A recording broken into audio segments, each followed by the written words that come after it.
वज़ीर-ए-आज़म इमरान खान कहते हैं कि न्यूट्रल वाली बात का गलत मतलब लिया गया। न्यूट्रल वाली बात अच्छाई का हुक्म देने और बुराई से रोकने के तनासुर में की। फजलुर रहमान सियासत का 12वां खिलाड़ी है और मज़ीद कहा कि फजलुर रहमान के अब टीम से बाहर होने का वक्त हो चुका है। फ़ौज को गलत तनकीद का निशाना बनाया जाता है। वज़ीर-ए-आज़म की सहाफ़ियों से मुलाकात में ये गुफ्तगू थी। मज़ीद कहते हैं कि किसी सूरत इस्तीफ़ा नहीं दूंगा। किसी की गलत फहमी हो सकती है कि घर बैठ जाऊँगा। चौधरी निसार से मुलाकात हुई है। मजीद कहते हैं कि उनके साथ 40 साल पुराना ताल्लुक है।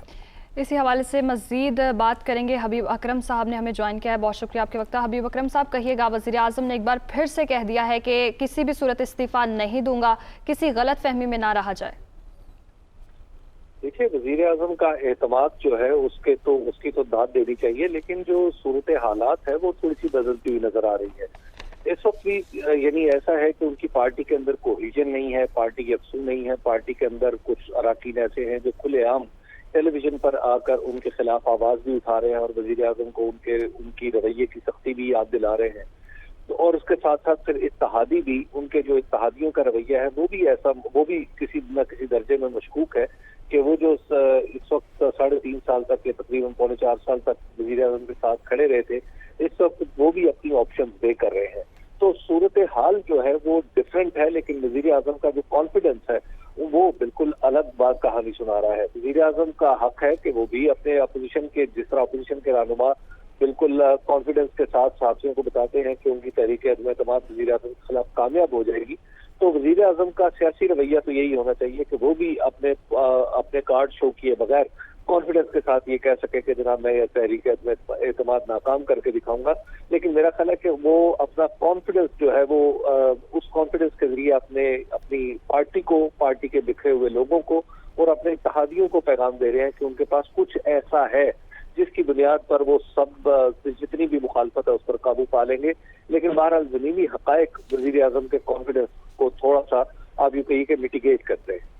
अच्छा हबीब, आप समझते हैं कि एक ब्लफ है वज़ीर आज़म इमरान खान की जानिब से, जो बार बार ये दोहराया जा रहा है कि मेरे पास सीक्रेट कार्ड्स हैं, मेरे पास जब वक्त होगा इनको मैं इस्तेमाल करूंगा? देखिए, ये ब्लफ तो जरा लफ्ज है, लेकिन ये पॉलिटिकल पोस्टरिंग होती है। जब इस तरह के मामला स्टैंड स्टिल पे हो, दोनों पार्टी अपोजिशन और हुकूमत के दरमियान नंबर का फर्क बहुत कम हो और फिर वो आमने सामने खड़े हो, तो ऐसे मौके पे सब लोग पोस्टरिंग करते हैं। वो पता बाद में चलता है कि इसमें से कौन सा ब्लफ था या कौन सी दुरुस्त बात थी। उसकी वजह यह है कि क्या अब तक आपने वो जो 14 अराकीन जिनको आपने नोटिस दिए थे, क्या वो आपके साथ आके बैठ चुके हैं? क्या उन्होंने प्रेस कॉन्फ्रेंस की है आपके साथ? क्या आप अपनी पार्टी की पार्लिमानी पार्टी की मीटिंग बुला के ये साबित कर सकते हैं कि आपके जितने भी अराकीन थे वो सारे आपके साथ हैं? इसी तरह आप क्या इत्तेहादियों को अपने साथ बिठा के प्रेस कॉन्फ्रेंस कर सकते हैं जिसमें वो बगैर कोई लफ्ज चबाए ये कहे कि हम हुकूमत के साथ हैं? तो वो अब तक तो उनकी गुफ्तगू है कुछ और इशारे दे रही है। तो लिहाजा वज़ीर आज़म के कॉन्फिडेंस को अगेन मैं आपको अर्ज करूंगा कि वज़ीर आज़म ने पोस्टरिंग तो बहुत अच्छी रखी हुई है अपनी। और दूसरी बात यह है कि उन्होंने अपना जो मैदान मुंतखब किया है वो अवामी मैदान है। वो पार्लियामेंट पे उनकी टीम जो काम कर रही है उसके साथ साथ मुतवाज़ी तौर पे उन्होंने जलसों का जो सिलसिला शुरू किया है उसमें इमरान खान के जो मौक़िफ़ को एक अवामी ताईद मुहैया कर दी है।